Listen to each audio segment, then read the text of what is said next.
you wanted the best, you've got the best podcast, the hottest podcast in the world.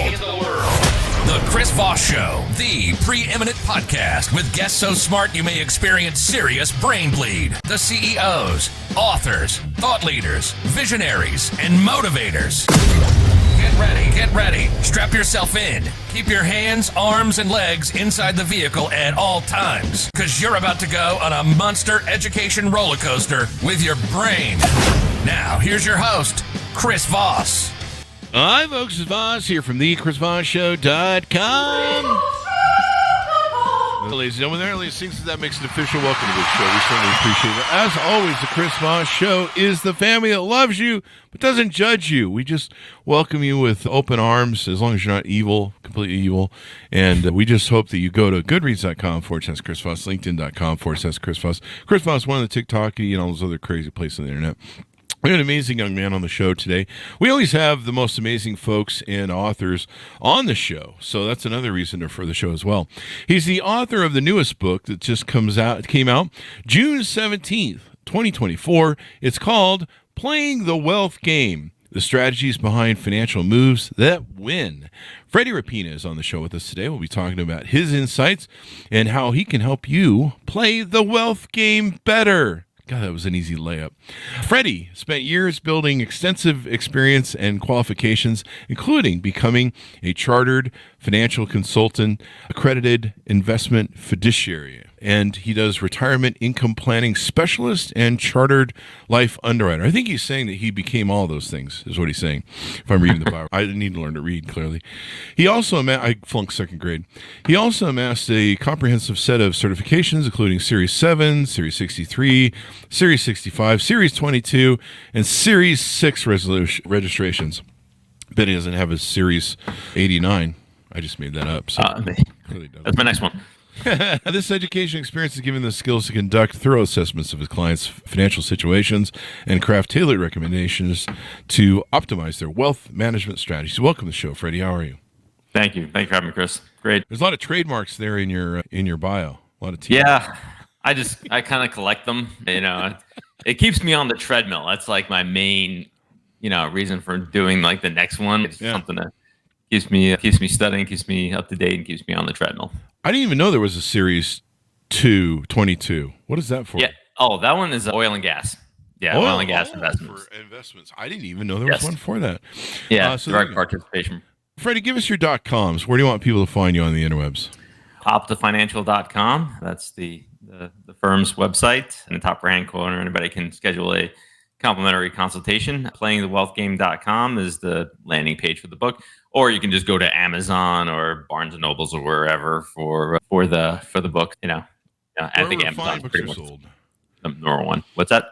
Wherever fine books are sold is what we always say on the show. Yeah. So give us a 30,000 overview. What's in your new book?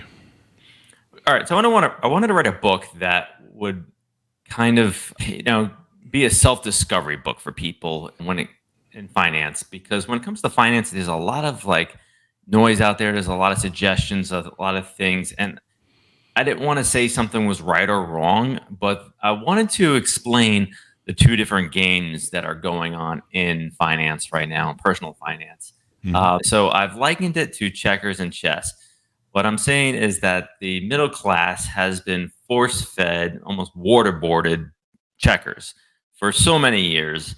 And I don't say there's anything wrong with checkers.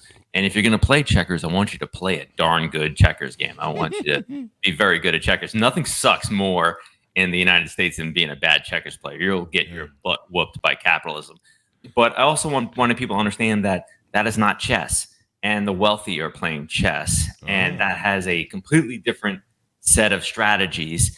And by the end of the book, you should know whether you are a checkers player or if you're a chess player or if you want to switch. And like I said, I don't think there's anything wrong with checkers. That you just won't become wealthy, in my opinion, playing checkers. You've made us lose our whole checkers audience contingency. If you're going to play checkers, like I said, play will have no debt. Didn't you know that 25% of the Chris Voss Show podcast audience is checker lovers? Oh, checker lovers. It's just for analogy purposes, of course.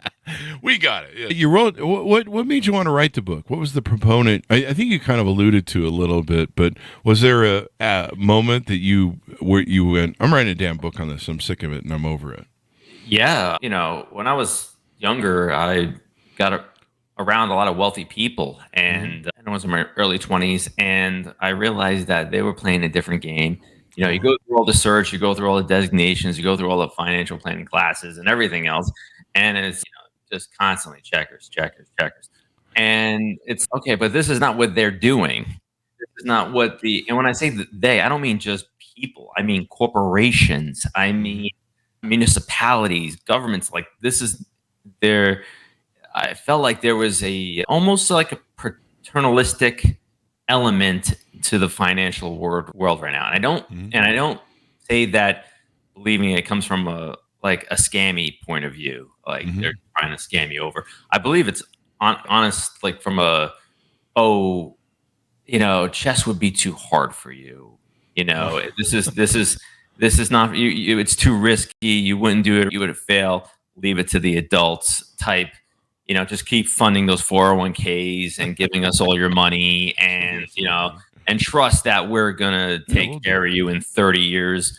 You'll give you your golden wheelchair, and it would, And I'm like, that's not how you build wealth. But but you can be happy playing checkers. You can retire playing checkers. Those things are possible. So I don't want to totally discredit it, but totally they're not playing checkers. But it's very true. They play at a different level. They have different tax. What's the right word? Tax. I don't want to say tax avoidance. Tax strategies, basically. Yeah. Well, tax avoidance is good and legal. You want to do that. Tax evasion is bad, illegal. Don't do that. Yeah. Do that. Tax avoidance is using the tax code to your advantage and basically doing what the government wants you to do. That is key. You can look at all those tax rules as the government asking you to do something. And if you do those things, they will give you a tax break. If you don't do those things, it's a free country, free will. They're not going to tell you how to spend your money, but then they're going to have to tax you more heavily so they can build roads, bridges, schools, hospitals, and everything else, because that's what they need to do with the money. If you use that tax code to your advantage and it's available for everyone, may have to switch your mindset a little bit, then that it can totally be in your favor. So rich people play at a different game, and I know that you mentioned the paternal aspect of it. One of the things is they not only does their family have wealth, but they have knowledge, right, of how to do different vehicles like trusts and different ways to protect or set up money or to move money, even through legal offshore stuff. I guess there's technically legal offshore stuff. There's all sorts of different ways. And your thesis is that people can tap into those. They don't have to be high rollers. They don't have to be, not at all money bucks max. No, they need to have a mindset change, likely. So it's a mindset. But yeah, so I want you to think about, Chris, what's your sport? What's your favorite sport? The Raiders, NFL, football. And NFL. Losing every season. Okay, so the NFL and Pop Warner are both football games, right? Yeah. And the strategies that are being taught, the techniques that are being taught to kids 9, 10 years old playing Pop Warner football are the same techniques and strategies that the Raiders are using. Okay. The scale is completely different. Keep the faith. Keep the faith. That explains everything now, damn it. The last 20 years. But the strategy is the same. The scale is different. The expectations are different. But some of the rules might be a little bit different, but it's not a different game. Unfortunately, in finance, there's two totally different games, right? Two totally different strategies. And to make it to the NFL, you won't be able to make it if you're playing a totally different game, right? Yeah. So people need to think about it as, okay, I'm playing Little League, and then I'm playing high school, and I'm playing college, pro, then majors, whatever. So there's scalable aspects to this, but it doesn't take a whole lot more to be a whole lot better than where you are now. Yeah. it doesn't take billions of dollars. It's almost amazing what, just a little bit of a change and a little bit of a mindset shift can really do for somebody and point them in the right direction.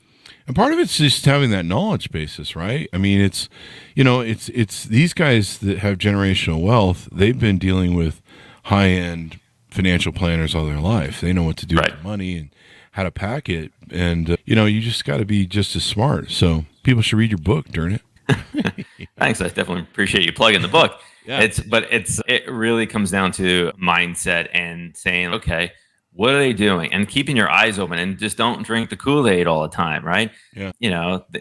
Look around. Look at what the corporations are doing, not just what they're selling. No, I live in Tampa, and luckily I have power, so maybe we'll be on the show today. But we're definitely one of the more fortunate ones here in Tampa right now.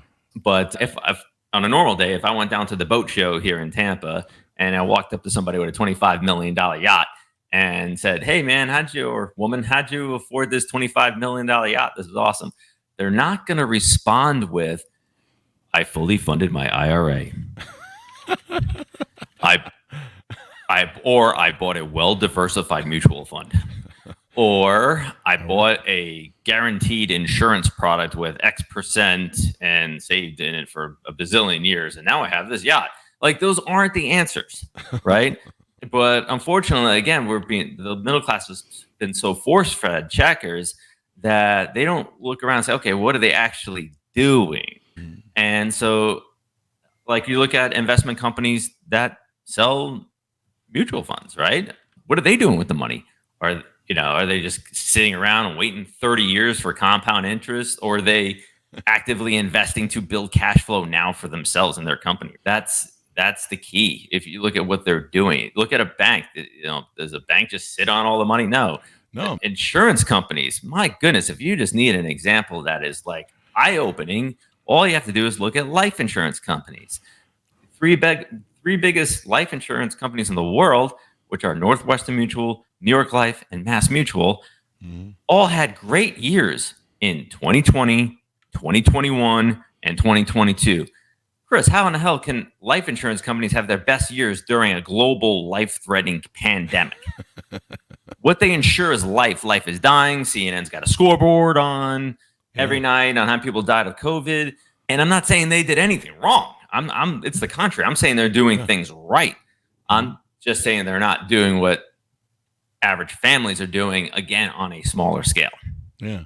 I mean, plus most people, you see the shit they buy.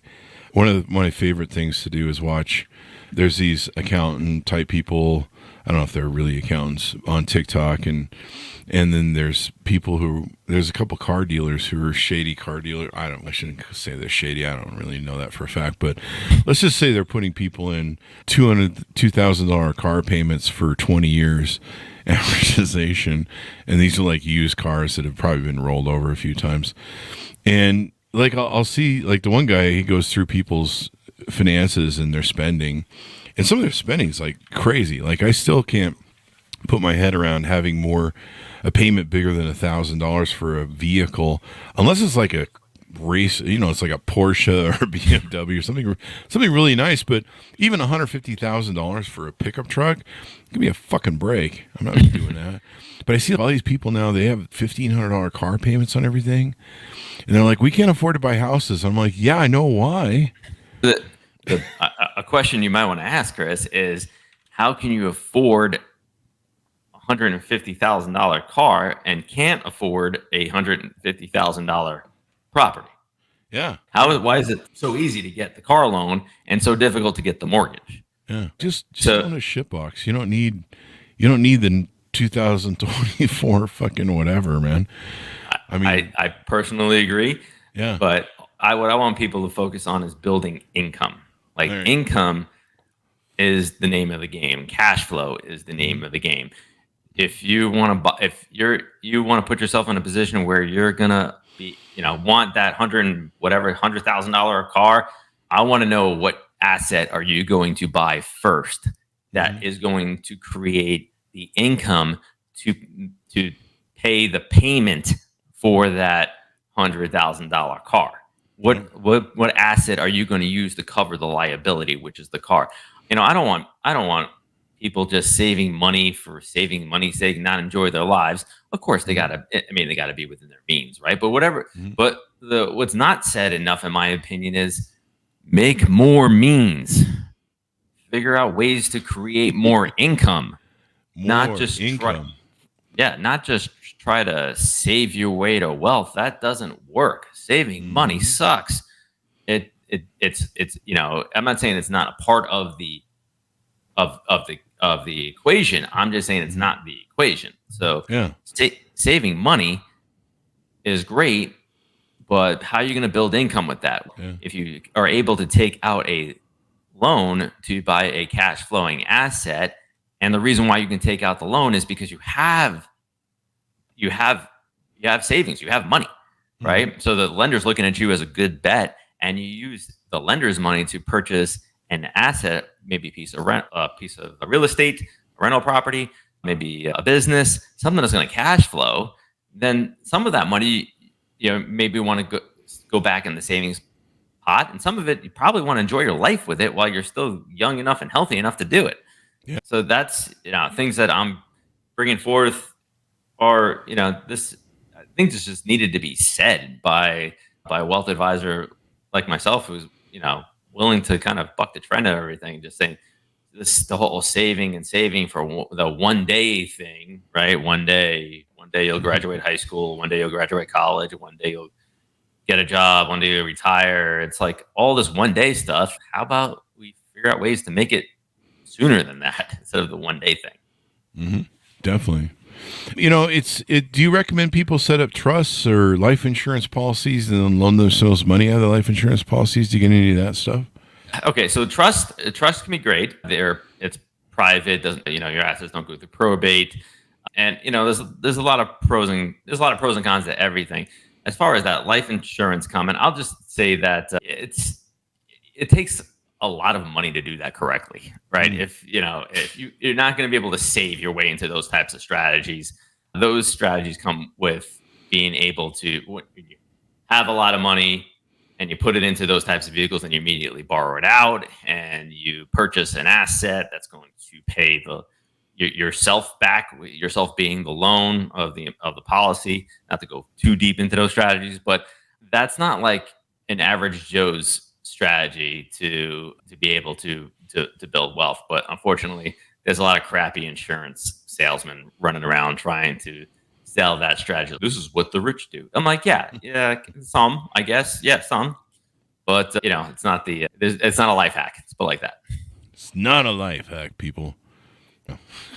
But I'm not going to walk up to the Rockefellers and say, you guys are stupid for doing this. I mean, that's not they're sixth generation strong now doing it. It's crazy. As we go out, what do you want people to come away with after they read your book?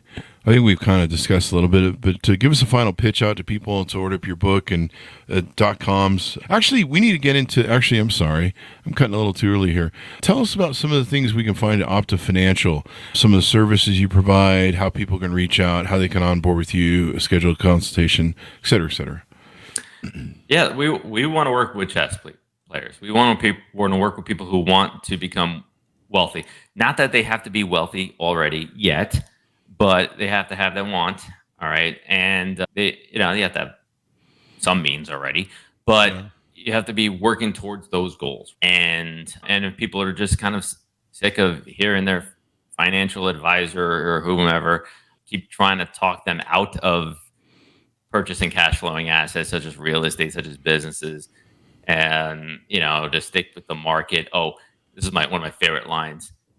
You're in it for the long haul. Like when advisors say that, it makes me cringe, because who's not in it for the long haul? Who? Absolutely everybody you give your money to is not in it for the long haul. They're only telling you to be in it for the long haul. They're looking to build cash flow now. Just people who are ready to have a different type of advisor, different type of wealth advisor, and that's going to help them build something. Yeah, that's what the people we love working with. Do they need to be accredited? Do they need to have a minimum portfolio investment? Or we we're a mindset. The mindset's the minimum, but we have lower fees than a lot of firms out there. We charge 0.6% for assets under management. The typical fee is 1%.